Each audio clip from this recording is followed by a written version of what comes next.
Buenas tardes y bienvenidos un viernes más a este curso de formación complementaria Construyendo Puentes que se organiza desde el Instituto de Ciencias Religiosas Santa María de Toledo de la Archidiócesis de Toledo en colaboración con la Delegación de Apostolado Seglar y la Delegación de Medios de Comunicación. Soy Isaac Martín, delegado de Apostolado Seglar, y me corresponde darles la bienvenida inicial y de alguna manera pues presentar la sesión de hoy. Una sesión que, como digo, se enmarca en un ciclo de conferencias que nos viene congregando cada viernes, cada último viernes de mes, con el fin de reflexionar sobre algunas cuestiones de actualidad, siempre con el objetivo último de establecer un diálogo Iglesia-mundo.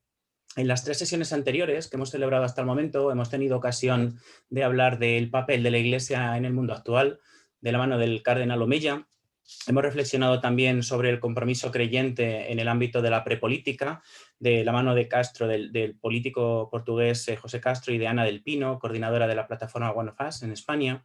En la última sesión estuvimos discutiendo sobre verdad y libertad en la comunicación Iglesia-Mundo con José Francisco Serrano Ceja, profesor de comunicación de la Universidad San Pablo CEU, y en el día de hoy vamos a hablar de una cuestión de sumo interés: la relación entre fe y ciencia, el diálogo de nuestro tiempo.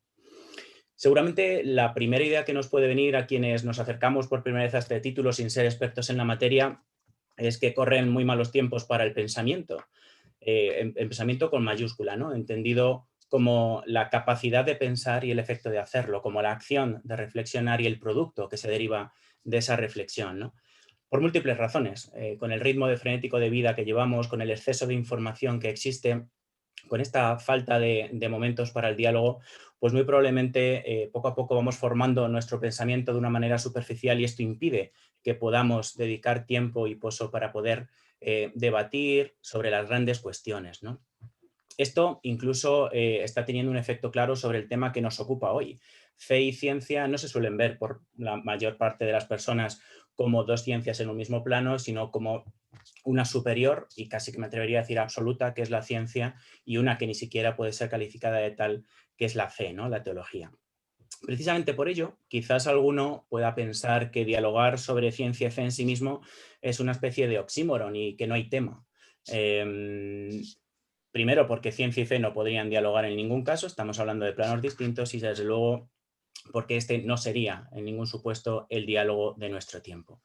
Sin embargo, estamos firmemente convencidos de que ocurre justo lo contrario. Si aceptamos que la teología es una ciencia, y lo es, y que el saber científico sería absolutamente incompleto si excluye una rama del mismo importante, como es la teología, pues ciertamente coincidiremos en que no solo creer es razonable, sino que además la fe, la teología, puede, el estudio de la cuestión de Dios puede ayudarnos sin duda ninguna desde esta perspectiva, ¿no? Incluso a los creyentes, no solo a los no creyentes, sino también a los creyentes, porque muchas veces podemos caer en la tentación de creer que la fe viene impuesta, es algo que nos viene dado y por tanto no cabe ningún tipo de reflexión sobre la misma, cuando realmente no es así, ¿no? No podemos vivir la fe sin la razón. Benedicto XVI nos lo enseñó, ¿no? Sobre todo ello y muchas más cosas vamos a reflexionar en la tarde de hoy de la mano de dos grandes mentes, una autóctona, David Sánchez, que es nuestro delegado de Pastoral de Juvenil, doctor en Filosofía, profesor en el Instituto de Estudios Teológicos San Ildefonso, y otra foránea, pero que desde hoy también la adoptamos como propia porque estoy seguro de que a todos nos va a cautivar, que es el doctor Sánchez Cañizares. Él es físico y teólogo, y a él lo va a presentar ahora con algo más de detalle don David Sánchez. A ambos les queremos dar las gracias por su amabilidad, por querer haber estado esta tarde con nosotros compartiendo esta reflexión, y estoy seguro de que va a ser muy fructífera. Muchísimas gracias. David, cuando quieras.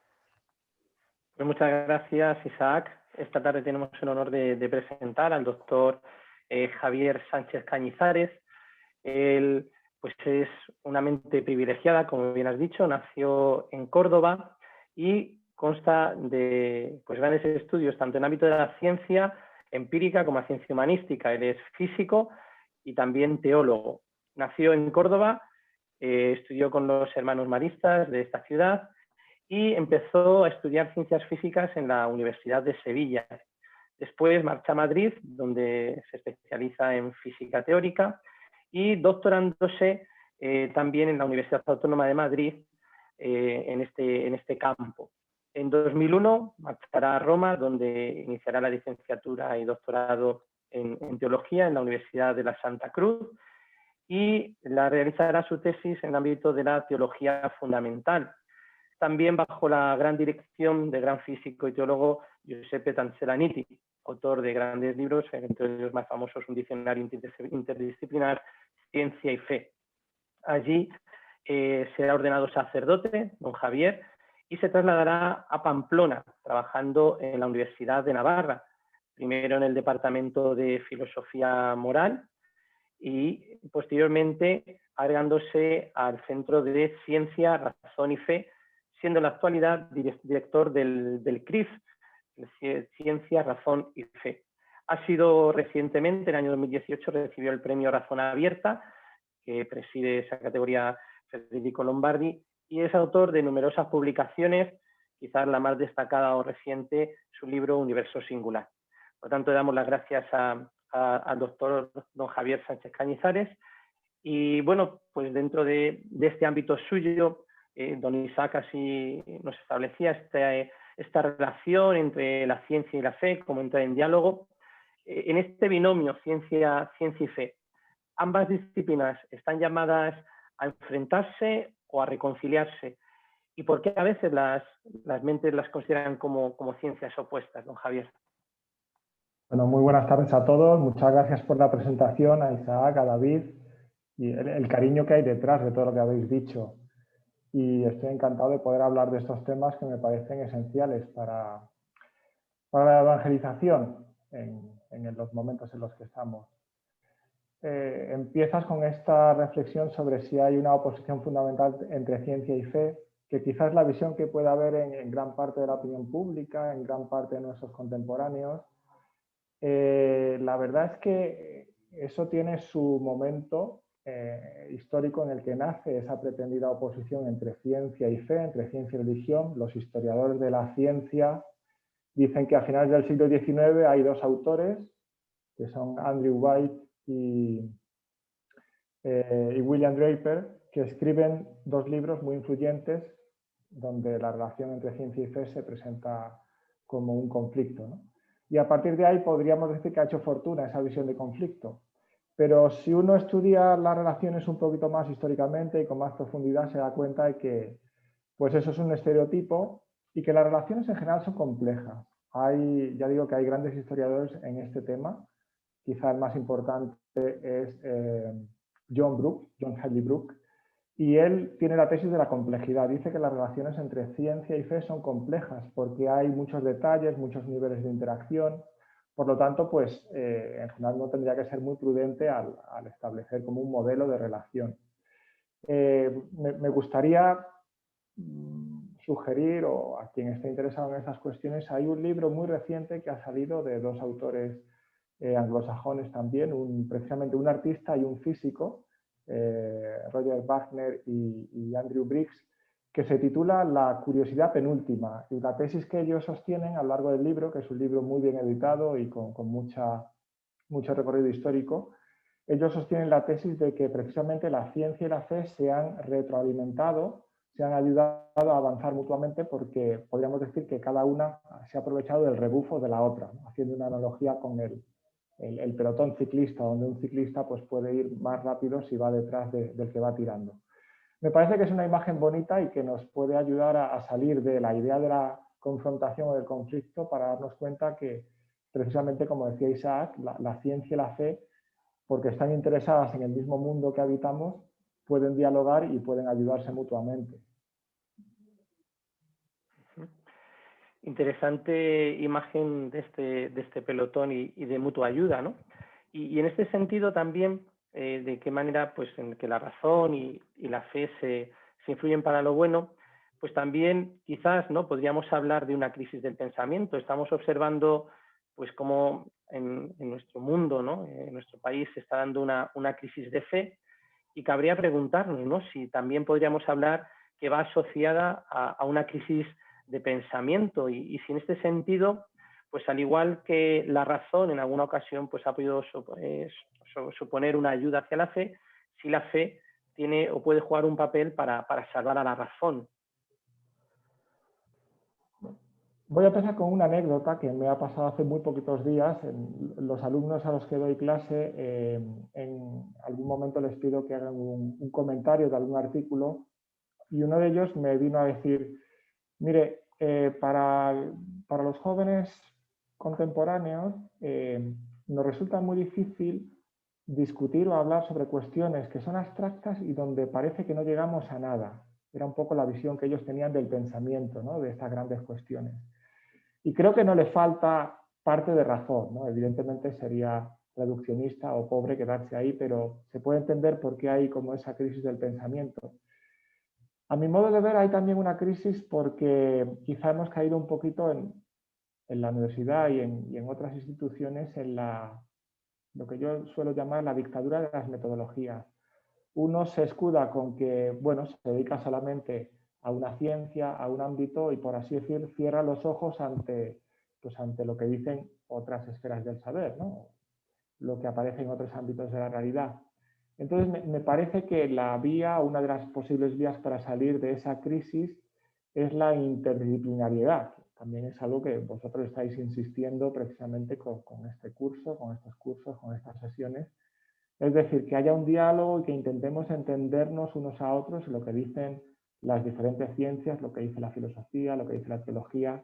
Me parece que eso es muy relevante y no solo en ámbito académico, sino también muchas veces en las conversaciones de familia o de bar, si quieres, ¿no? O sea, que me parece que los agentes pastorales pues también tienen o tenemos que estar ahí.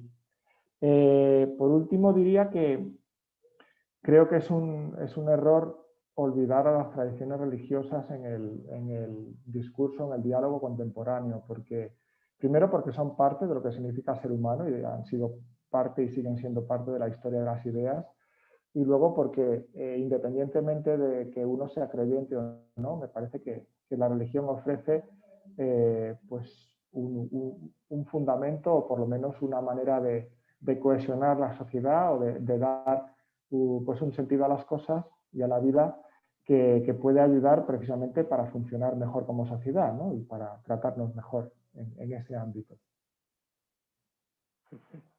Tema muy, muy importante, ¿no? Este de la interdisciplinariedad, ¿no? Porque también pues, nos ayuda en muchos aspectos del saber.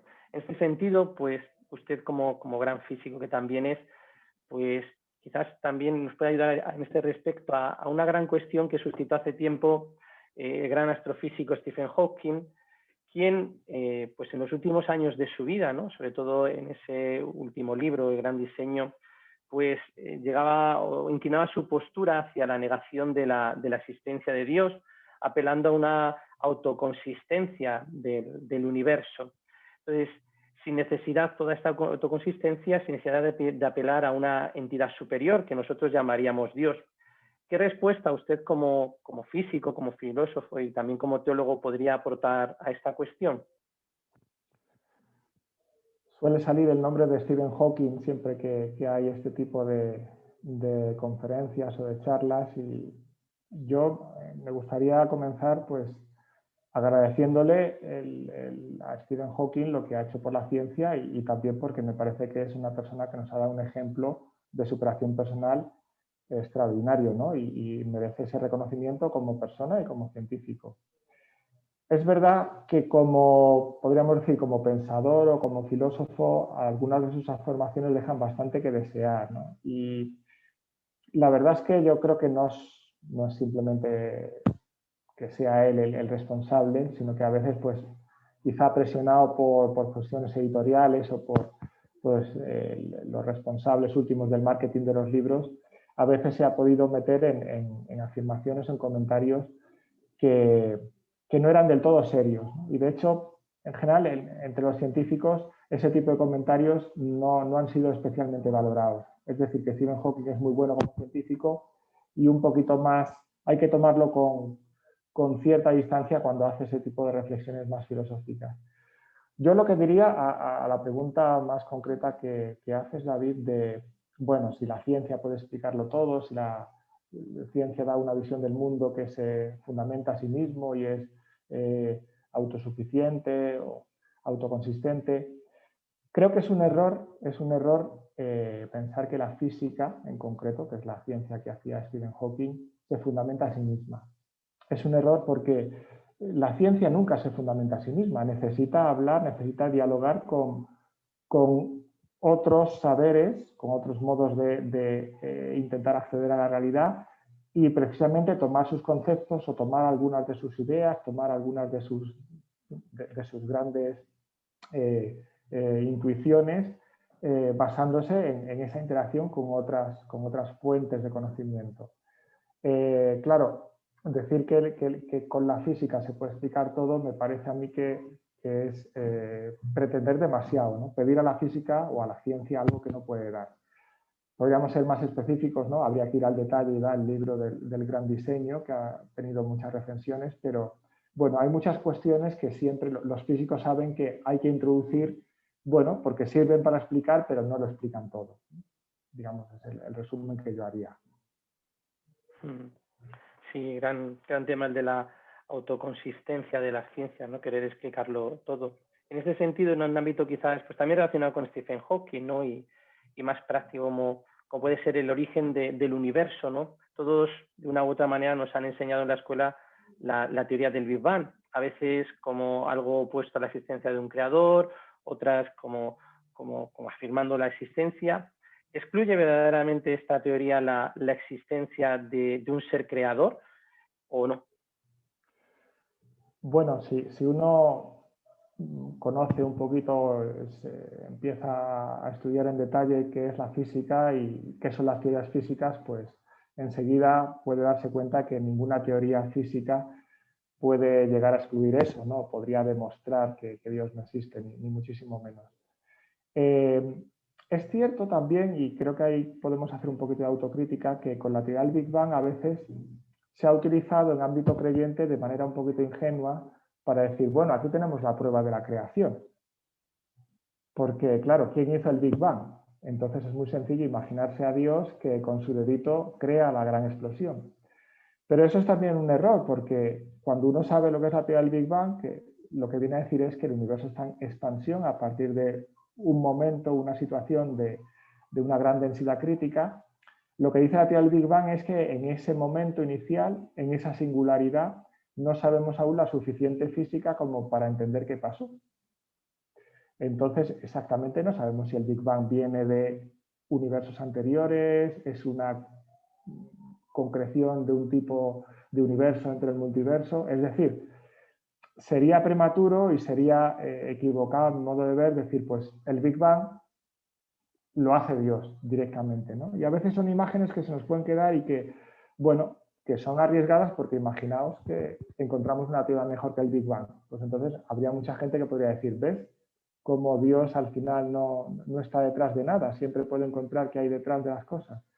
Entonces me parece que no va tanto por ahí, sino que, bueno, pues la manera de ver esa relación entre ciencia y fe, las teorías físicas, la existencia de Dios, es ver la complementariedad, es ver la compatibilidad, incluso la conformidad. O sea, me parece que es muy bonito ver lo que nos enseña la teoría del Big Bang, es que estamos en un universo que se expande, que está en evolución, que es capaz de albergar vida, imagino que luego hablaremos un poquito de esto, y por tanto es bastante coherente o es bastante, se conforma bastante a lo que pensaríamos que haría un Dios creador, al tipo de mundo que es sostenido por un Dios creador personal, ¿no? que por tanto pues da esa autonomía a su realidad creada y permite que se desarrolle según sus propias leyes.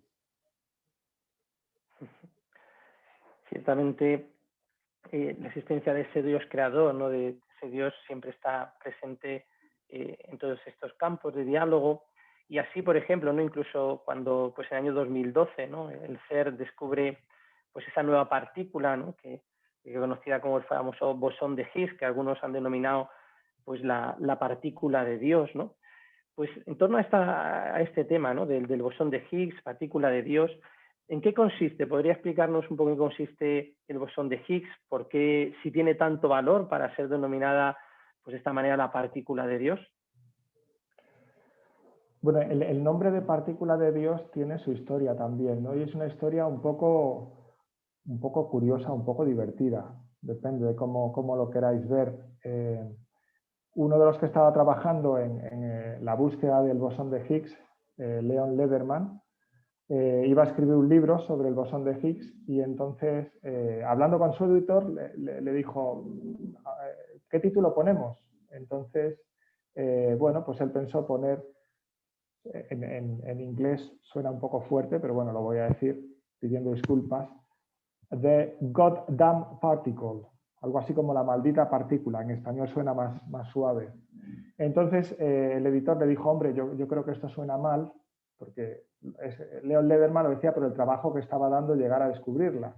Entonces dijo, ¿por qué no cortamos esto y ponemos The God Particle, que parece que suena mejor, ¿no? para vender el libro y ante la opinión pública? Y efectivamente el nombre hizo fortuna y se quedó el bosón de Higgs, que era una predicción que había de los años 60 de Peter Higgs y otros investigadores. Pues ese nombre se quedó y finalmente se descubrió el bosón en 2012. Es una partícula muy importante porque es como una pieza central en el puzzle de las partículas fundamentales que conocemos y sirve para explicar cómo aparece la masa de las partículas fundamentales, que era algo que antes pues no tenía una explicación muy clara. Es un mecanismo precioso que no nos da tiempo, creo, a explicar, pero la idea sería que el bosón de Higgs es un campo que permea todo el universo y que dependiendo de cómo frena a cada una de las partículas, pues dota de masa esa inercia que tienen las partículas a frenarse ante el campo de Higgs, le da la masa que tiene cada una de las partículas. Hay otras partículas que no se frenan ante el campo de Higgs y por eso no tienen masa inercial, como los fotones, que tienen la suerte de no tener masa y por eso pueden ir a la velocidad de la luz. Bueno, a lo que voy con todo esto, que es más o menos anecdótico, es que hay que tener un poquito cuidado a veces con los grandes titulares que aparecen en los medios de comunicación, en las redes sociales, porque, bueno, hay que ir al detalle de lo que se está diciendo, ¿no? El bosón de Higgs no es más de Dios ni menos de Dios que el resto de las partículas. Y me venía a la cabeza pues un titular que salió hace, como me parece, año y medio, uno de los últimos premios Nobel de Física, Michel Mayor, pues en un periódico muy conocido decía, no hay lugar para Dios en el universo, ese era el titular. Luego, cuando uno leía la entrevista, se daba cuenta que él no decía eso exactamente en ningún momento. Claro, efectivamente, si uno va buscando un lugar, la casita de Dios en el universo, pues eso no lo va a encontrar. Pero es que, claro, el modo de estar Dios en el universo es de otro tipo, es otro modo de presencia, ¿no? Y ahí ya entraríamos en grandes teologías, pero sí que me parece que esto nos enseña a tener una actitud, por lo menos crítica, ante algunos titulares que uno se puede encontrar. Dios que crea el universo, Dios que hace y dota de partículas, de física.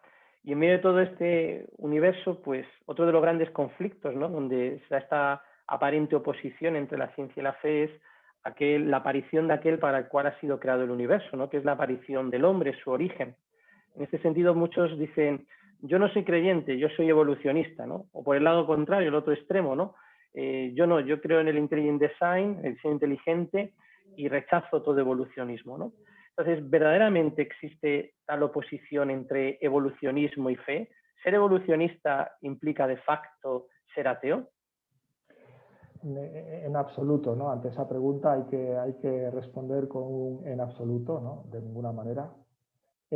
Quizá esa oposición a mí me parece que se encuentra más hoy día en ámbito evangélico, de los cristianos evangélicos o personas que puedan hacer una lectura más literal, más literalista de la Biblia, más fundamentalista, aunque pues, no quiero utilizar aquí calificativos que pueden dar lugar a incomprensiones, a malentendidos. A lo que voy es que, me parece que hoy día el marco evolutivo es el marco que tenemos para comprender el mundo, cómo ha llegado el mundo a ser y cómo han llegado a aparecer pues, esos sistemas complejos que decimos los científicos, que los hay de muchos tipos, pero en particular los sistemas vivos y en particular un sistema vivo tan increíble como es el ser humano, ¿no? Esa maravilla, ese vértice de la creación que es el ser humano. Entonces, me parece que no hay problema en aceptar que, claro, el ser humano efectivamente viene de la evolución. Si uno se da cuenta o si uno admite que el modo como Dios crea es a través de la evolución. Y Y eso es algo también muy coherente con esa idea que tenemos, o con esa imagen que yo he intentado transmitir antes, de un Dios personal que dota a su creación de unas leyes propias, de unas dinámicas propias, que él fundamenta y las está fundamentando siempre, y por eso está ahí siempre presente, pero que al mismo tiempo son las que dan lugar, permiten la emergencia pues, de esos sistemas tan maravillosos y tan complejos como son los seres vivos, y en particular el ser humano aquí en la Tierra, por lo que sabemos, ¿no? Por el momento. En definitiva, yo creo que aquí también puede haber una purificación de la razón, por supuesto, por parte de la fe, pero también una purificación de la fe por parte de la razón para sacarnos a veces de esas imágenes un poquito ingenuas, de esas representaciones un poco ingenuas que podemos tener de la acción de Dios en el mundo. Porque, bueno, ahí estamos tocando el misterio mismo de Dios, cómo Dios actúa en el mundo, y a veces hay que salir de las visiones demasiado antropomórficas, ¿no? Como si Dios fuese una especie de superhombre, un Superman que, bueno, pues tiene la capacidad para actuar. Pues Dios no es una causa natural más dentro de los procesos naturales, ¿no? Dios actúa como Dios, y eso es pues muy difícil de representar, aunque sea cierto, como creemos. Ciertamente Dios, como bien dices, no es otra causa más dentro del universo, está por encima como realidad inmaterial. Y aquí viene otra piedra de choque, ¿no? También con el evolucionismo, la realidad material, y es, bueno, en este mundo tan materialista en que vivimos, pues cabría postular la existencia de una realidad inmaterial, ¿no? Esto está sometido, se explica en base a fuerzas, etcétera, pero podríamos argumentar la existencia de este mundo, de esta realidad, mejor dicho, inmaterial, y qué argumentos podríamos ofrecer para su existencia, por ejemplo, pues respecto a la existencia del alma como una realidad inmaterial, y si la física moderna pues puede ofrecer alguna puerta abierta para explicar esta realidad inmaterial. David, estás tocando el gran tema, ¿eh? Este es un gran tema, y es un gran tema porque es difícil, es un campo de disputa, porque quizá la primera respuesta que a uno le viene como científico es, claro, es que la ciencia es ciega ante lo inmaterial, ¿no? La ciencia trabaja con la materia, con lo material, con lo medible, con lo que se puede tocar, con lo que se puede experimentar. Entonces es como si fuese algo ajeno, totalmente ajeno a la ciencia, a lo inmaterial. Pero déjame que le dé un giro a la pregunta. Porque claro, tú preguntas por lo inmaterial y la ciencia. ¿Pero qué es la materia? ¿Qué es la materia? A mí es una pregunta que muchas veces me gusta hacer como físico a la gente, porque en absoluto está claro lo que es la materia desde la ciencia, en el sentido de que la materia misma es una cierta abstracción. O para decirlo, para ir a donde yo quiero llegar. La materia, tal como la conocemos, tiene unas componentes fundamentales, los quarks y los leptones. Todavía no sabemos si son fundamentales o si hay unas partículas más fundamentales que esas, pero lo que sabemos de toda la materia que conocemos es que esa materia está formalizada. ¿Qué quiere decir que está formalizada? Que no existe la materia sin nada más. O sea, que los quarks tienen unas propiedades de carga, de color, de spin, los leptones también. Entonces ya hay como una cierta forma, hay un tipo de organización de la materia que en sí mismo va más allá de lo puramente material. Por eso, claro, es tan interesante este diálogo de ciencia y fe, también necesita una cierta mediación filosófica para darse cuenta de, bueno, ¿qué conceptos estoy utilizando y en qué me estoy apoyando? Pues, por ejemplo, para poder hacer ciencia. Pues para poder hacer ciencia me estoy apoyando en el conocimiento, me estoy apoyando en ideas, me estoy apoyando en el lenguaje, que son todas realidades donde está lo inmaterial, ¿no? ¿Por qué decimos que está lo inmaterial o que el conocimiento humano puede ser inmaterial o que el lenguaje es inmaterial? Porque aunque haya un soporte material o un soporte físico, van más allá de eso. Eso se ve muy bien, me parece a mí, en el lenguaje, en esa capacidad simbólica que tenemos de utilizar determinados componentes materiales para significar algo que va más allá de ellos mismos. Y precisamente el poder hacer ciencia, en el fondo, es una capacidad muy inmaterial que tenemos los seres humanos, la capacidad de hablar del universo sin convertirnos en el universo, sin tener que estar jugándonos la vida con el universo, ¿no? A partir de ensayo y error, como ocurriría con las mutaciones genéticas aleatorias. Bueno, entonces, digo, es un tema difícil, controvertido, pero me parece necesaria la reflexión filosófica a partir también de las teorías científicas que tenemos hoy día. Una filosofía que filosofe no solamente de la ciencia, sino desde la ciencia. Sí, importante diálogo y bueno, sobre todo en un campo del cual usted pues también es especialista, ¿no? Como es el ámbito de la moderna neurociencia. Quizás también es donde la materia, lo que podríamos denominar materia, entra en relación con esa otra realidad inmaterial como es el conocimiento, ¿no? Entonces, en este sentido, frente a esta gran disciplina que ha sufrido este amplio desarrollo, y lo hemos visto en múltiples publicaciones de todo ámbito, científica, de corte más filosófica, como es la neurociencia, ¿cuáles son, según su parecer, las principales aportaciones que nos puede ofrecer este saber del cual usted pues es un gran experto y muchas publicaciones también van en este sentido? Bueno, ahí ya yo me siento un poco más amateur, ¿no? En el campo de la neurociencia, porque no la he estudiado en detalle, como si he podido estudiar un poquito más la física, pero sí que es verdad que ahora estoy trabajando en un grupo que se llama Mente-Cerebro, que tenemos aquí en el Instituto Cultura y Sociedad de la Universidad de Navarra, y tengo la suerte de pues, poder hablar con algunos neurocientíficos, uno de ellos, pues, Javier Bernácer, que es de Toledo, y pues, si sus padres me están viendo, aprovecho aquí para saludarlos. Y sobre todo si Javier luego me ve, así puedo decir, oye, me citaste, ¿no? Y sí, porque es de justicia también esto. A veces hablando con Javier, o a Javier le he escuchado, que es nuestro neurocientífico, como estamos como en un periodo de inflación neurocientífica, ¿no? Parece que se puede hablar de neurotodo, neuromarketing, neuroética, le ponemos el prefijo neuro y prácticamente pues sale una nueva rama del conocimiento.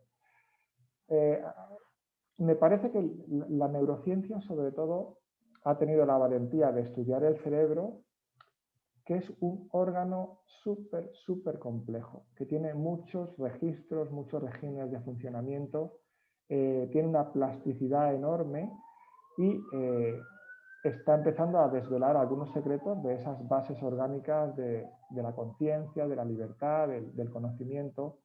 Me parece que la neurociencia, sobre todo, nos hace tocar pie de qué significa ser humano y qué significa pensar, qué significa tener un cerebro que nos permite realizar una serie de operaciones que serían quizá impensables sin el cerebro, y al mismo tiempo reconocer nuestros límites, porque no hay que olvidar que la persona humana pues, es también un animal, por tanto pues, está ligado a la naturaleza, está ligado a la evolución y tenemos unas limitaciones que vienen pues, de nuestra historia evolutiva, ¿no? que pues hace que también seamos humildes respecto de los dones que tenemos. Creo que la neurociencia nos está ayudando a tener como esa humildad respecto de lo que podemos y lo que no podemos hacer, ¿no? Y todos nuestros condicionantes. Ciertamente con el tema de pues, esta relación, ¿no? De cual usted ahora también está trabajando mucho, esa relación mente-cuerpo, pues cabría preguntarnos, ¿no? ¿Cabe lugar a una conciencia? ¿Cabe lugar también en la relación mente-cuerpo hablar de libertad? Y nuestras operaciones que denominamos inmateriales, ¿no? Conocimiento, la capacidad de amar, etcétera, pueden reducirse únicamente a procesos materiales. Y en este sentido, también desde la física o la mecánica cuántica de campos, se intenta resolver este problema, se meten en este mundo, ¿qué aportaciones se suelen dar? Este es un campo que es bastante reciente, bueno, reciente de quizá, bueno, algunas décadas. Es un campo muy controvertido, pero me alegra que saques esta cuestión porque, a ver, lo que podemos decir, o lo que a mí me gustaría decir es, creo que se puede entender mejor esto si nos quitamos el prejuicio de pensar que solamente existen las causas físicas o las causas materiales, y que toda causalidad, que toda influencia que hay en la naturaleza tiene que ser física, tiene que ser material. Eso es un prejuicio. Los filósofos de la ciencia hablan de la clausura física causal del cosmos. Bueno, yo creo que, claro, si partes de eso, pues efectivamente tienes que intentar entender todo desde la causalidad física, pero es que quizá no existe esa clausura causal física del cosmos, sino que estamos en un sistema abierto, los sistemas son abiertos y permiten un tipo de interacciones también inmateriales que van más allá de lo físico. Te has referido a la mecánica cuántica. ¿Por qué la mecánica cuántica es interesante en este debate? Si es posible hablar de una conciencia inmaterial, de la libertad, del amor. Es muy interesante porque con la mecánica cuántica se rompe el paradigma que venía arrastrando la física o la ciencia básica prácticamente hasta finales del siglo XIX, que era el paradigma determinista. Es decir, que si yo conozco las leyes del universo y si yo conozco el estado del mundo en un momento anterior, soy capaz de predecir cualquier cosa, de predecir el presente y de predecir el futuro. Y eso se rompe con la mecánica cuántica, donde ya no tenemos una teoría determinista, sino que tenemos una teoría que lo que nos da son probabilidades de que ocurran ciertos sucesos, acontecimientos. Entonces, en ese sentido, y sin entrar en detalles que aquí no vendrían al caso, no es que la mecánica cuántica explique la libertad o explique la conciencia, pero sí que es un marco de comprensión, que es el marco de comprensión más fundamental que tenemos hoy día en la ciencia. Es un marco de comprensión en donde hay espacio, en donde hay posibilidad para un tipo de interacción que va más allá, por así decir, de la causalidad espacio-temporal o de la causalidad de las bolas de billar, para entendernos, ¿no? Del choque de la causa y efecto tipo bola de billar. Entonces, en ese sentido es muy prometedora, aunque sea un campo muy abierto donde todavía sabemos muy poco, ¿no? Cómo se puede aprovechar para entender esas bases orgánicas de la libertad, de la conciencia. Determinismo, hemos visto la creación del universo, la creación del hombre, la aparición de Dios, y claro, todos estos agentes de alguna manera interactúan, ¿no? entre ellos, y ahí aparece este concepto, el cual usted ha hecho ahora mención, ¿no? Que ha estado muy presente a lo largo de la historia de la filosofía, de la física, que es el concepto de causa. ¿Qué papel cree que juega hoy en día este concepto en este diálogo, ¿no? Física, filosofía, teología. ¿Qué tipo de causa o de causalidad podríamos destacar como punto de inicio para un posible diálogo fructífero interdisciplinar en esta materia? A los científicos no les gusta o no nos gusta hablar de causas, porque se considera que la causa es algo filosófico, algo metafísico, y entonces en general el científico no se siente hoy día cómodo con eso. Prefiere hablar de correlaciones. Habitualmente hoy día la ciencia utiliza mucho la estadística, la herramienta estadística. Dentro de la complejidad de interacciones que hay en el mundo, pues es necesario un tratamiento estadístico muy serio de los datos, y habitualmente en estadística de lo que se habla es de correlaciones para ver qué variables están relacionadas unas con otras y así poder reducir un poco la complejidad de todo lo que ocurre.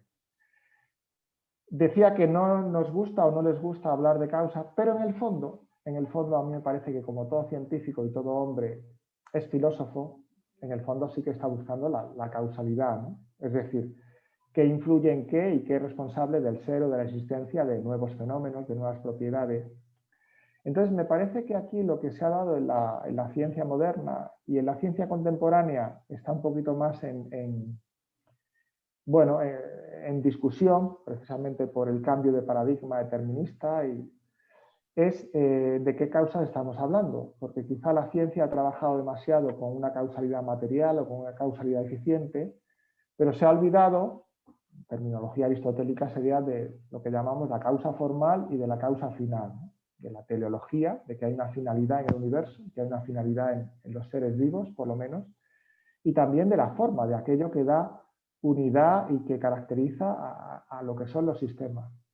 Entonces es muy interesante porque me parece que es posible recuperar estos conceptos de causa, estos tipos de causa. Me parece que es posible recuperarlos en algunas de las teorías que tenemos hoy día tanto en neurociencia como pues en teorías físicas o, por supuesto, en la biología, donde hay una cierta recuperación de la teleología, de la finalidad, y luego, pues, si hay tiempo, hablaremos un poco más de ello.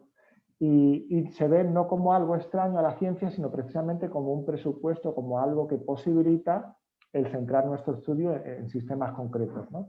Sistemas tan interesantes como los seres vivos, o incluso estudiar la evolución como esa evolución de las formas vivas que ha ocurrido a lo largo de la historia de la Tierra.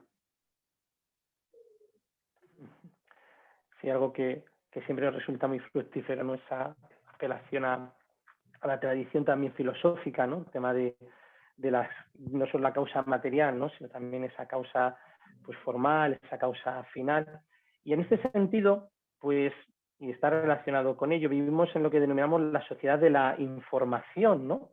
Y es a raíz de este concepto de información donde, bueno, pues tiene mucho que abrirnos, ¿no? Para huir quizás de un materialismo que puede rodear a nuestro mundo. A este respecto, ¿podría decirnos algo acerca, así también lo trata usted, ¿no? en su último libro, acerca del concepto de información, de su importancia en el debate actual, y si podríamos considerar la información como algo material, algo inmaterial, un estado intermedio?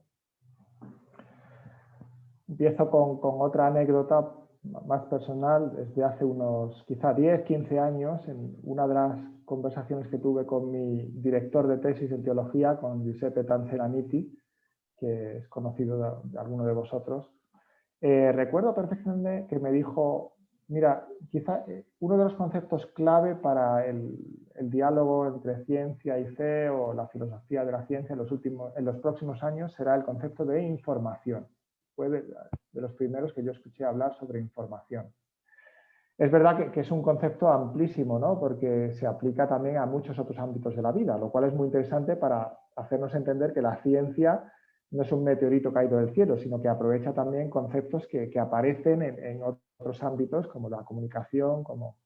Bueno, entonces, el concepto de información se está utilizando mucho en física, en biología, para entender cómo funcionan los seres vivos, cómo funcionan los sistemas complejos, cómo se adaptan ante el entorno.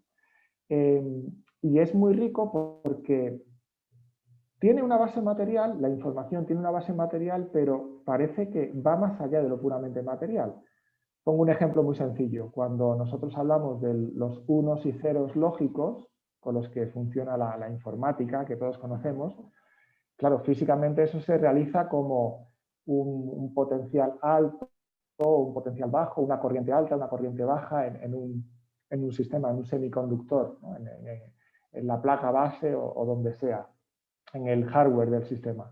Pero su significado va más allá de ese voltaje o de esa corriente. Tienen un sentido lógico, se le da un valor de información de 1 y 0, con el cual ya tienes una diferencia en el que puedes empezar a construir diversos tipos de lenguaje. Bueno, y se puede utilizar ese lenguaje informático para hacer todas esas maravillas que hacemos con la inteligencia artificial. A lo que voy es que la información es muy interesante porque, por un lado, introduce la cuestión de la información para quién. Dicho de otra manera, ahora mismo nos estamos comunicando y espero que haya algo de información en lo que estamos hablando para nosotros. Ahora, probablemente si hay una hormiga en el cable por donde están llegando nuestras palabras, lo que ella está experimentando, esa interacción, no significa nada, será como un ruido para ella, porque no es algo que tenga una relevancia. Entonces, la información siempre conlleva como la cuestión aneja de ¿para quién esto es información? Es, por así decir, es una diferencia que hace una diferencia para el que recibe y para el que emite la información. Entonces, de manera natural, introduce la cuestión de, el comunicador, el receptor, y de manera natural también digo, si queremos entender la naturaleza como procesos informativos o como aumento de información o como generación de información, pues aparece la cuestión de quién crea esa información, quién la recibe, para quién es relevante, y nos lleva de manera natural, como decía, a otras preguntas muy interesantes, ¿no? para ir más allá de lo puramente científico, ¿no? Físico en este caso. En ese campo, ¿no? En esa comunicación pues, de la hormiga, nosotros, de la complejidad, ¿no? de los sistemas vivos, pues se produce un incremento de, pues precisamente de esto, ¿no? de la información. A este respecto, ¿no? Usted también, pues como físico que es, ¿cómo podríamos explicar o cómo podría explicar la física ese incremento de la información? O sobre todo lo que es la gran cuestión, ¿no? En el campo también de la biología, ¿cómo se da el paso de lo simple a lo complejo, ¿no? La emergencia de sistemas complejos a partir de sistemas simples, o incluso, ¿no? Pues de qué manera se puede pasar de un ser, pues nada, de una mínima partícula a un ser mucho más complejo. ¿Qué visión nos puede dar la ciencia a este respecto? La respuesta corta sería, me parece que es difícil que la ciencia explique el paso de lo simple a lo complejo, tal cual, porque, por así decir, es algo con lo que tiene que contar, es como un presupuesto, que aparece la complejidad. Ahora, ¿por qué aparece esa complejidad? No tenemos una explicación desde cero. Lo que sí es muy interesante es que esa complejidad es posible porque nuestro universo nace, por así decir, en un estado muy singular, lo que los físicos, los científicos llaman un estado de muy baja entropía. ¿Qué quiere decir eso? Que el universo nace con las características que le permiten desarrollar complejidad. Esto puede parecer trivial para algunos, pero es una gran cuestión para los físicos, es por qué el universo nace con una baja entropía, con una muy baja entropía, que permite que se desarrollen pues, galaxias, planetas, sistemas solares, y en concreto, por lo que sabemos, que pueda aparecer la vida en un planeta como el nuestro, y no sabemos si puede aparecer la vida en muchos otros planetas. No voy a hacer una apuesta, salvo que me pidas que me moje sobre esto, pero bueno, es una cuestión muy interesante. ¿Por qué? ¿Por qué el universo es así? Bueno, lo que parece es que el universo está como preparado para poder desarrollar esa complejidad. ¿Esa complejidad es puramente aparente? Es una complejidad real. Las personas que tienen una visión muy cientificista lo que dirán es que en el fondo la complejidad es una manera que nosotros tenemos de referirnos a las cosas.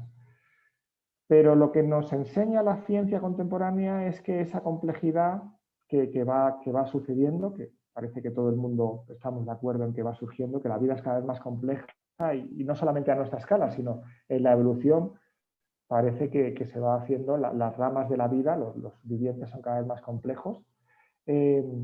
Por tanto, hay una direccionalidad, hay un crecimiento en complejidad. ¿Y por qué se da eso? Pues todavía no lo sabemos muy bien. Parece que es una característica del universo y algunos han llegado a hablar de una cuarta ley de la termodinámica, ¿no? Stuart Kauffman, que es un biólogo teórico, dice que habría que postular una ley creciente de complejidad, ¿no? Y que el universo va explorando todas las posibilidades que tiene hasta llegar a sus formas más complejas.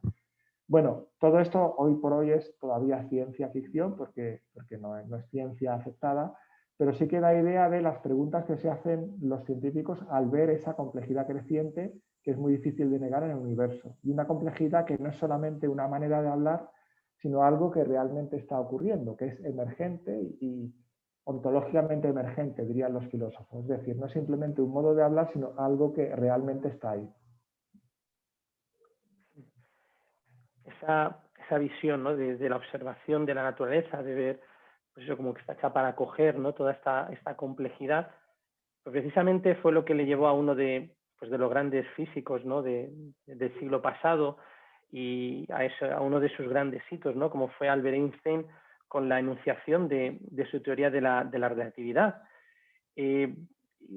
No ciñéndonos, ¿no? Porque tampoco es cuestión de explicar aquí ahora todo la teoría de la relatividad, sí que por muchos, ¿no? Esta teoría de la relatividad, al menos por el nombre, fue usada pues como para anunciar el triunfo, ¿no? de un relativismo, de un subjetivismo, que todo era relativo, ¿no? ¿Salva, esta es la pregunta, salva la teoría de la relatividad la objetividad o por el contrario verdaderamente, sabiendo que son campos distintos, ¿no? Son muy físico, otro con connotaciones filosóficas ¿Salva la teoría de la relatividad la objetividad? ¿Qué puede aportarnos, si es que es así, algo a la recuperación filosófica de algo tan denostado en la posmodernidad como es el realismo, ¿no? La postura filosófica del realismo?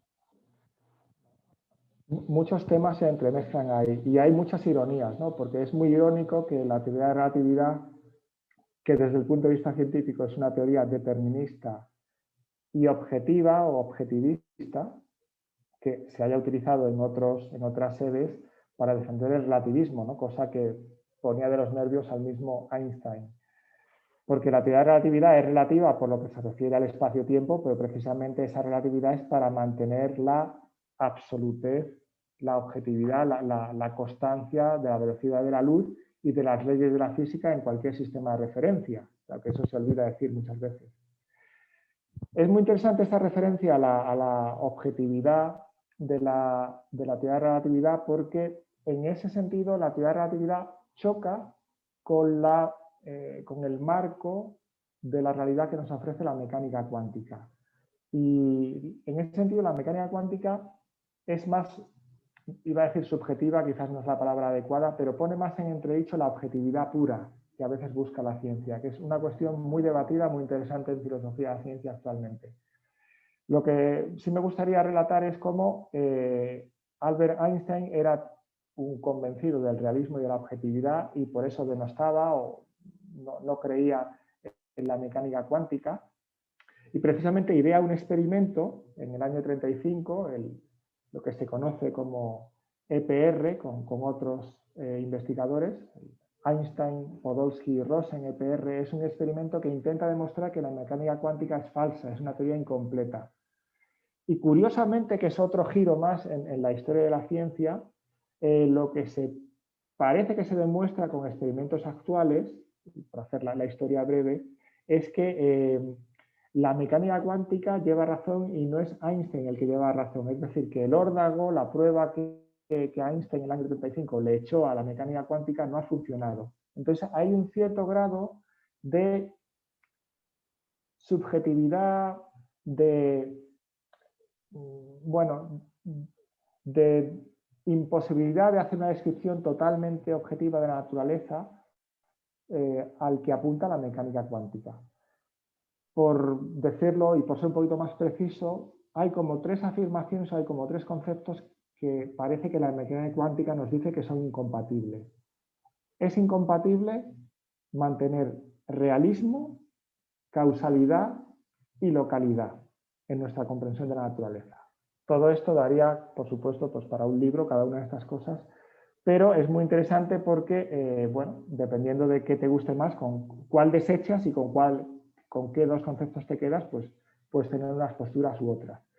Pero desde luego Einstein era un convencido realista y también objetivista respecto de la visión del mundo que nos ofrecía la ciencia.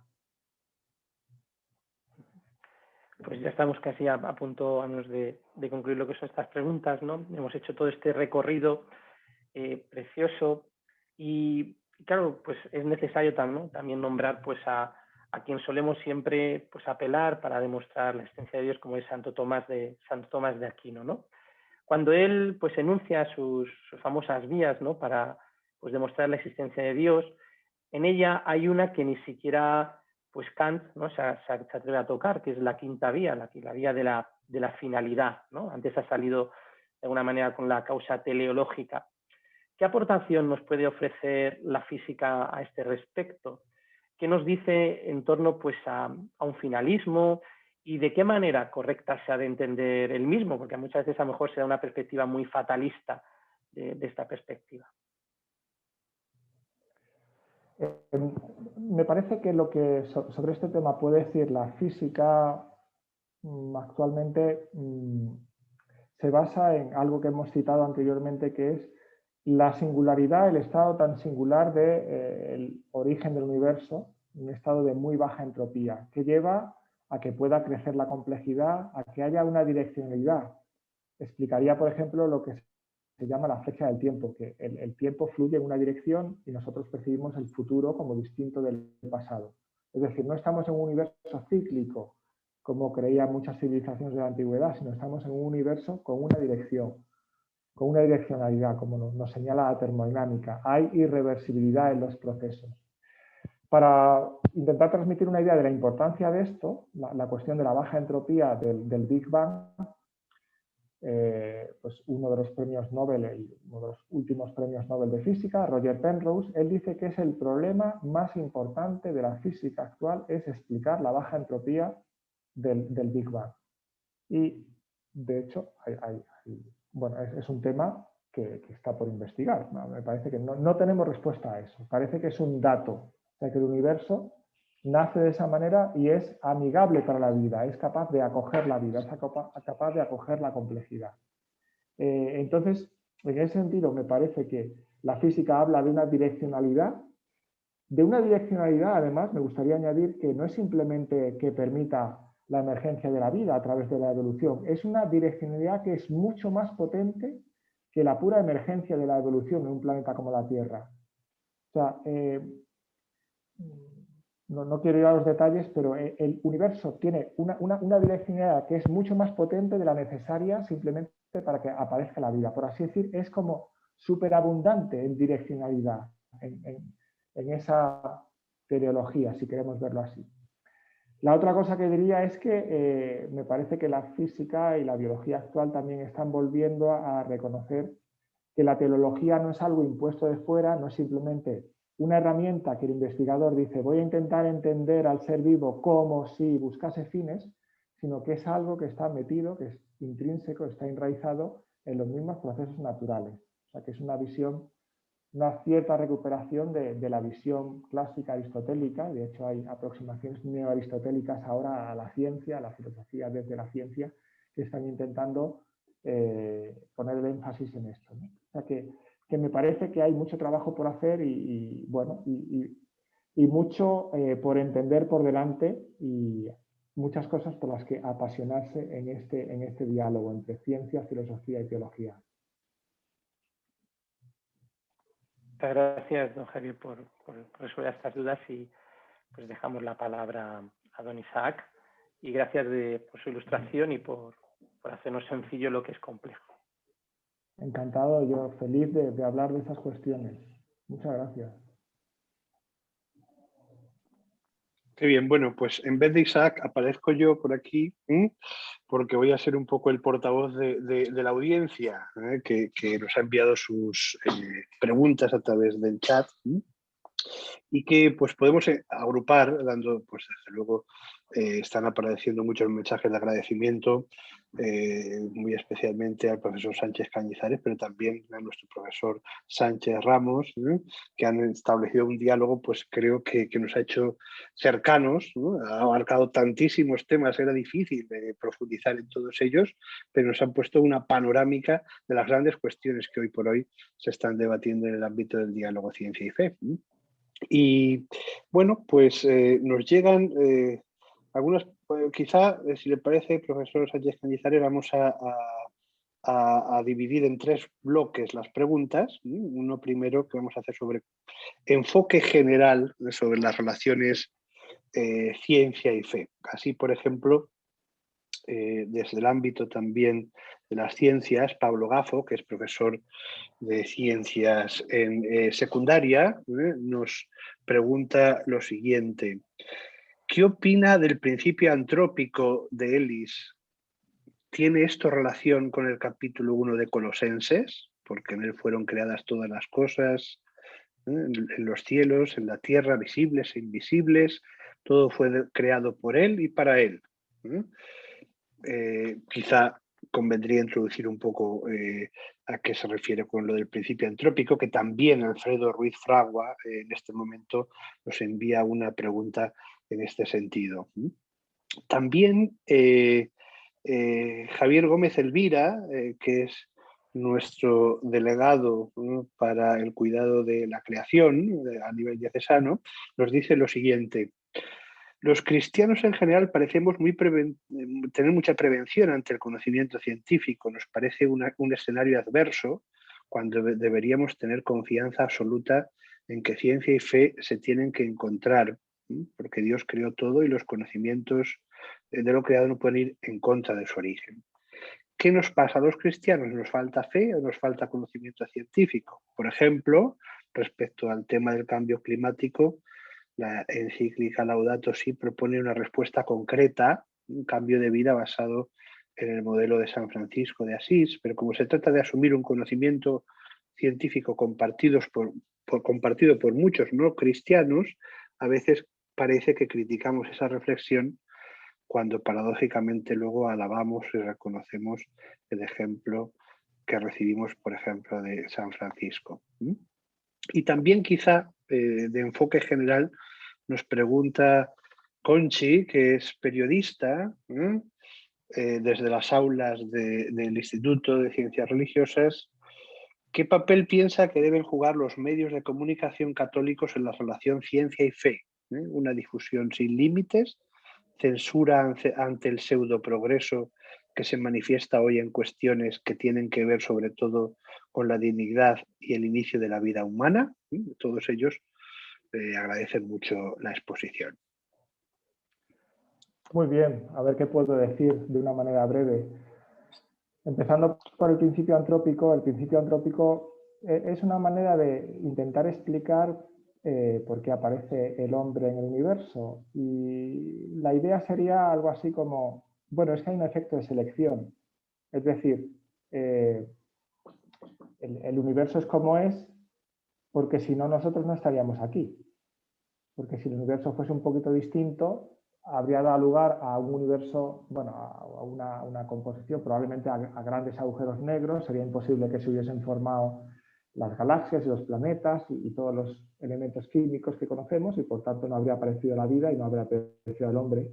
Por tanto, el principio antrópico lo que hace es utilizar al hombre, al ser humano, como explicación de por qué el universo es como es. Hay ríos de tinta sobre el principio antrópico. Yo personalmente me parece que es un poquito tautológico y que en sí mismo no explica gran cosa, ¿no? Porque es una cierta explicación. Bueno, pues efectivamente, claro, podemos hacer nuestras preguntas porque estamos aquí. Si no estuviésemos aquí, pues no nos haríamos esas preguntas. Pero es una situación, es como una... nos encontramos ante unos condicionantes epistémicos, pero la pregunta de la ciencia es ontológica. ¿Cómo hemos llegado aquí? O sea, ya sé que tengo que estar aquí para hacerme esas preguntas, pero ¿por qué el universo es como es y ha sido capaz de dar lugar al hombre, a ese vértice de la creación que es el ser humano? Entonces creo que eso no lo explica el principio antrópico, que necesita algo más, necesita ser completado.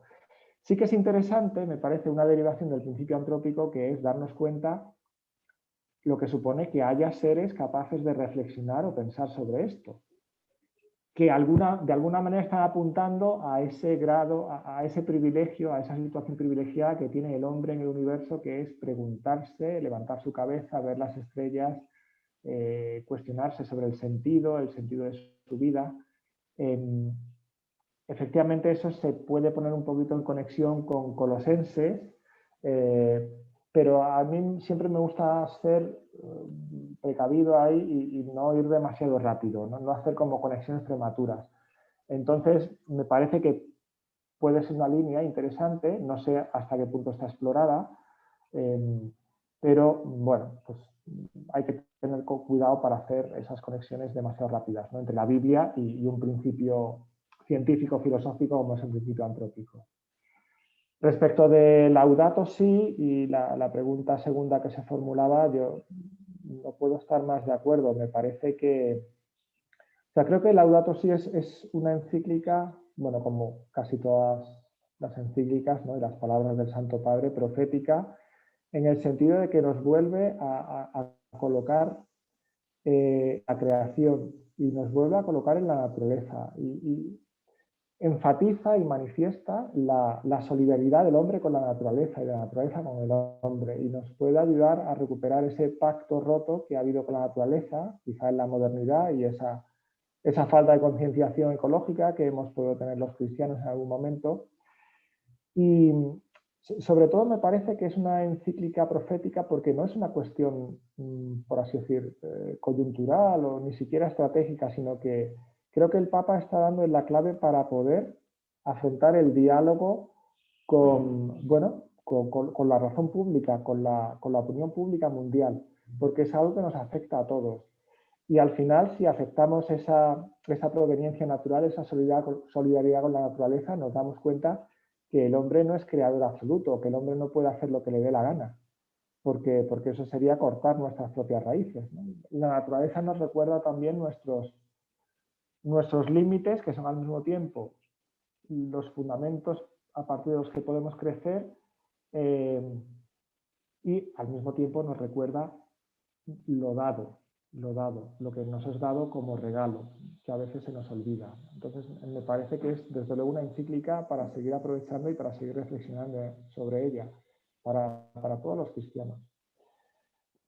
Y la tercera pregunta sobre la comunicación, o sea, a mí me parece, creo que es fundamental la formación de los comunicadores, es decir, entiendo que vivimos en un mundo muy difícil donde pues, es muy difícil ser experto en comunicación, en teología, en religión y en ciencia, pero sí que es necesario saber discernir, ¿no? y saber dar los titulares adecuados y también saber cuándo alguien está diciendo una cosa que es relevante y cuando uno está diciendo una cosa que es simplemente pues, un bluff, ¿no? O es un brindis al sol.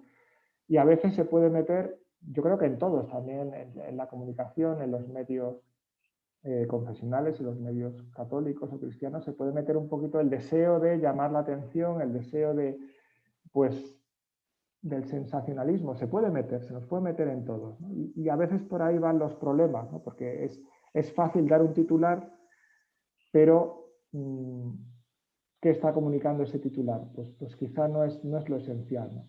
Entonces yo apostaría más por la formación, por la seriedad y desde luego por amor a la verdad, ¿no? La unión que hay entre caridad y verdad en el cristianismo y que nunca hay que tener miedo a la verdad, venga de donde venga. Qué bien. Nos metemos quizá con algunas cuestiones concretas que han planteado todos los que se unían desde diversos lugares, principalmente de Toledo, pero no solo. Y, por ejemplo, nos planteaba algún oyente anónimo, nos pedía que se mojase sobre la posibilidad de vida en otros planetas, ¿no? Que nos dijese alguna palabra, aunque fuese desde su perspectiva personal, ¿no? Tal cual están las cosas en este mundo. También nos decían, parece que ha señalado en algún momento que la física se dedica al estudio de la realidad material, pero ¿no sostenía Aristóteles que la forma era una magnitud física, aunque fuese inmaterial?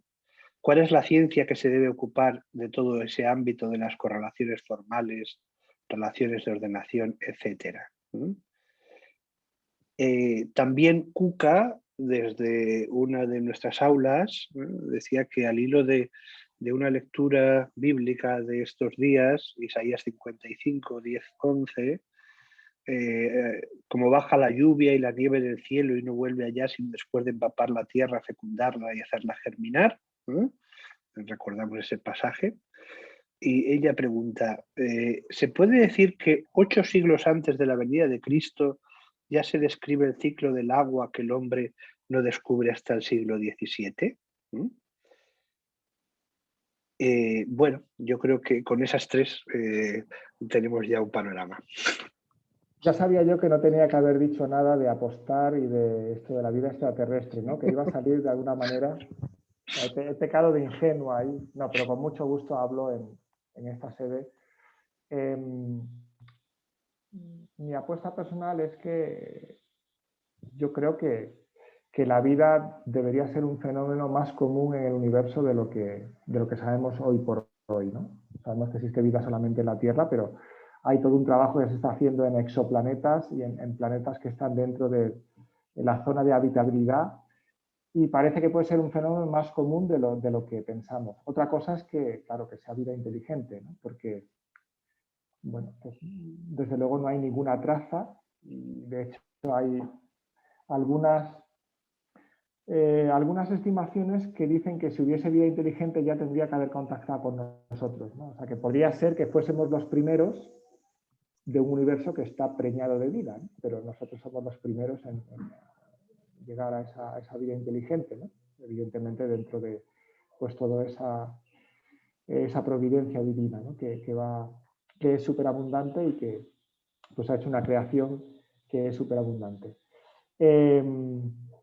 Para quien esté verdaderamente interesado en estas cuestiones sobre la vida extraterrestre y cómo afectaría, ¿no? a nuestra fe, a la visión religiosa, yo recomiendo las obras, un libro que hay por ahí de el actual director del Observatorio Astronómico Vaticano, Guy Consolmagno, es un jesuita, que me parece que tiene un libro algo así como ¿Bautizarías a un extraterrestre? Y bueno, hace toda una reflexión sobre cómo se vería esa vida extraterrestre desde el punto de vista de la fe, y la respuesta corta es sí, si me lo pidiera, claro. Que es muy interesante, es una respuesta muy interesante y muy profunda, ¿no? Por esa apertura que tenemos pues a la riqueza de Dios y a la riqueza de la creación divina, ¿no? Que, bueno, pues no sabemos, hoy por hoy no sabemos, pero yo pienso que es plausible que haya más vida y que se pueda desarrollar. Respecto a la pregunta, muy interesante, quizá un poquito difícil, ¿no? ¿De qué se ocupa la física? Qué gran cuestión, porque la física ha pasado por tantas vicisitudes. A mí me da pie y agradezco la referencia a la forma, porque por supuesto que a la física le interesa la forma, y a la ciencia le interesa la forma, y a la ciencia le interesa lo inmaterial. Lo que pasa es que le interesa lo inmaterial a través de lo material, ¿no? Es esa cuestión de, bueno, que no podemos separar lo material y lo inmaterial en el mundo en que vivimos. Pero aprovecho para hacer un pequeño comentario. Me parece que una de las mentiras que a veces se ha repetido continuamente es que la ciencia solamente se interesa por lo medible, por lo material. Creo que eso no es verdad. A la ciencia le interesa toda la realidad y le interesa la forma, le interesan las estructuras. Y lo medible y lo material le interesa en la medida que es una manera de controlar un poco su método de conocimiento, pero le interesa toda la realidad, y por eso hay un diálogo ciencia y religión, porque a la ciencia le interesa toda la realidad. Y no es lo mismo el diálogo ciencia y religión que el diálogo gastronomía y religión, con todos mis respetos para la gastronomía. Porque a la ciencia le interesa toda la realidad. Otra cosa es lo que pueda hacer con su método, pero le interesa toda la realidad, y en ese sentido le interesa también la forma. La última pregunta, si me puedes recordar, que me emociona mucho con esta respuesta de la física, era, bueno, lo de Isaías 55. Sí. No, insisto, voy a continuar en la actitud prudente, que me parece que hay que tener cuidado con sacar más datos de la Biblia de lo que realmente pretendía el escritor sagrado. Podría ser, porque la Biblia tiene tantas riquezas y tantos registros que quizá nos puede estar dando alguna sorpresa, y puede haber informaciones ocultas que ni siquiera pues, hemos sido capaces aún de sacar a la luz. De todas maneras,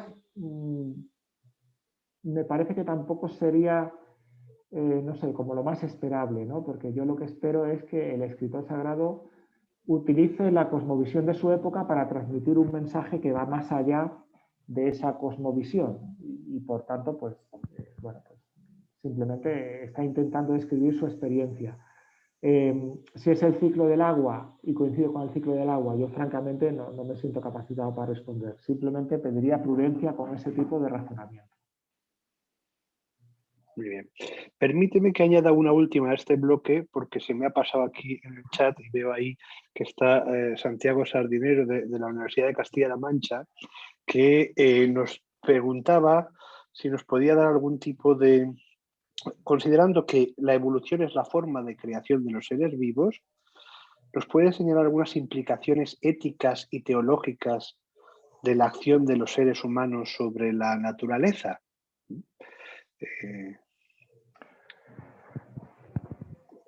Voy a responder porque es lo que me ha venido a la cabeza, y ruego también comprensión, que muchas de las cosas que estoy diciendo pues, requerirían bastante pensamiento, ¿no? Y que no son fáciles de decir así en dos palabras.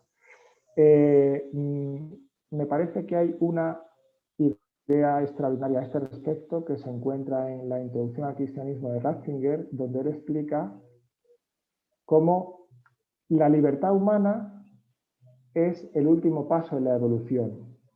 Pero eso significa que los seres humanos somos responsables, somos cuidadores de ese proceso. Por lo tanto, claro, la cuestión es que la evolución deja de ser, podríamos decir, un proceso, no sé cómo llamarle, infrahumano, para ser un proceso donde los humanos tenemos mucho que decir, de guía, de cuidadores de esa evolución. Y efectivamente tenemos una responsabilidad teológica como representantes de Dios y por tanto pues seres que influimos en ese desarrollo, y ética no solamente por lo que afecta a generaciones futuras, sino porque hay una dignidad de la creación, hay una dignidad de los seres vivos, y por tanto pues como cuidadores sí que me parece que tenemos una responsabilidad ética con esa creación infrahumana. Por tanto, pues sí, me parece que es el marco evolutivo sirve también para mostrar cómo emerge ese vértice. A mí me gusta utilizar la palabra vértice o ese punto álgido, muy tayloriano esto, ¿no? De la evolución, que es el ser humano, que es alguien que conoce, que puede conocer lo que está pasando y por tanto ser causa, una causa nueva en toda la evolución de la creación, donde él decide hacia dónde vamos a ir, ¿no? Y por eso tenemos esa responsabilidad respecto al cambio climático y respecto de, bueno, el cuidado de la creación, no digamos ya toda la cuestión transhumanistas, inteligencia artificial que no hemos entrado, pero que son súper interesantes. Dedicaremos una sesión precisamente al transhumanismo. En breve tenemos a Elena Postigo con nosotros de la Universidad Francisco de Vitoria. Sí. Pero ahora, Javier, pues bueno, para terminar casi que me reservo yo una pregunta de tipo personal, porque me suscita mucha admiración figuras como la tuya que aunan pues todo ese amplio espectro de conocimientos científicos, filosóficos, teológicos, y que, bueno, pues que se unen en una larga tradición de eclesiásticos y quizá te hemos elegido precisamente para encarnar que un sacerdote de formación científica pueda estar ahí dedicándose precisamente a toda esa labor de buscar la unidad del saber en una sociedad que lo tiene tan fragmentado como es la nuestra posmoderna contemporánea. Pero ¿cómo lo haces? Es decir, ¿cómo dedicar todo el tiempo que requiere? Porque requiere una dedicación enorme estar atento pues, a todo el fluir pues, amplísimo de los datos científicos, hacer como de catalizador para sacar sus consecuencias filosóficas, unir todo eso con pues, las luces y las exigencias de la revelación. Desde luego son figuras que necesitamos absolutamente, ¿eh? Pero ¿cómo lo llevas? ¿Puedes dedicarte a tu vida sacerdotal, a seguir todo ese mundo vastísimo de publicaciones científicas y a intentar ofrecernos una síntesis a todos? Te agradezco mucho ese comentario y esa pregunta, Carlos, porque, bueno, en primer lugar, el cómo siempre es con la gracia de Dios, que me parece que cada uno de nosotros necesita en su vida y que siempre está ahí. Y también hay que reconocer que gracias a Dios uno no está solo. A veces podemos tener la idea de la persona que está un poco, ¿no?, dedicada a algo como muy especializado. Gracias a Dios uno está con una comunidad también de investigadores, con diversos grupos, con compañeros, con profesores, con alumnos de la universidad. Y también, pues yo, gracias a Dios, tengo mi pequeña labor pastoral, ¿no? Procuro dedicar, pues a partir de determinado momento de la tarde, a partir de las 7, pues procuro dedicarme también a alguna tarea pastoral, ¿no? De atención en general a personas del ámbito universitario, profesores, alumnos, que pues evidentemente suponen también que nazcan relaciones de amistad, ¿no? Y personas que te apoyan y que comprenden, que van entendiendo también un poco toda esta labor y que te dan fuerza para seguir adelante, ¿no? O sea que al final, bueno, ¿cómo lo haces? Pues con la ayuda de Dios y de los demás, ¿no? Y porque pues es la manera como se concreta la vocación personal que tenemos cada uno. Pero en ese sentido me parece que es un poco como lo que intenta hacer cada uno en su vida, ¿no? En el sitio donde nos ha colocado la providencia divina. Así que, pues nada, muchas gracias. Me siento un afortunado por poder dedicarme a estas cosas que, además de gustarme, me parece que pueden ofrecer un servicio eclesial muy necesario en la situación actual. Sin duda alguna. Y bueno, pues esta tarde hemos podido degustar algunos de esos frutos de todo un itinerario de formación profunda, de exposición en ámbito universitario, que bueno, son una síntesis seguramente muy necesaria y que por todos los comentarios que nos están llegando, pues han ayudado. Hay ciertas cosas pues que se nos escapan a los menos especializados, pero quizá pues concluimos con acierto una vez más que efectivamente razón y fe, ciencia y fe son aliadas en la búsqueda de la verdad y de forma muy necesaria. Bueno, pues empezábamos con don Isaac, co-organizador de este curso, y a él le vamos a dejar la última palabra para que también nos convoque a la próxima sesión. Pues yo también me sumo a los agradecimientos a don Javier, a don David. Yo creo que más allá de que este diálogo nos ha ayudado a entender cuestiones fundamentales, sobre todo también yo creo que nos ha hecho abrir inquietudes nuevas, ¿no? Y esto es siempre importante. Yo, de hecho, ya me he comprado, mientras estaba escuchando, el libro de Universo Singular, que me llegará mañana y empezaré a leer en este fin de semana. Gracias de corazón, don Javier. Ha sido un placer tenerle con nosotros. Es un auténtico lujo también poder escucharle. Gracias a don David por este fenomenal diálogo que ha establecido, que yo creo que a todos nos ha ayudado. Por supuesto, a don Carlos, nuestro impulsor, nuestro alma, el alma formativa de este curso. Y simplemente me queda emplazarles a la próxima sesión, que tendrá lugar el 26 de marzo, también viernes, a las 6 de la tarde. Hemos hablado en las sesiones anteriores de Iglesia, de política, de comunicación. Hoy hemos hablado de ciencia y en la próxima sesión vamos a hablar de un tema muy actual, de economía. Hablaremos de los modelos económicos de reconstrucción a la luz de la fe en tiempos de crisis. Y vamos a contar también con un ponente muy bueno, don Jesús Fernández Villaverde, que es catedrático de Economía en la Universidad de Pensilvania. Así que quedamos emplazados para ese día, el 26 de marzo, a las 6 de la tarde. Muchísimas gracias a todos.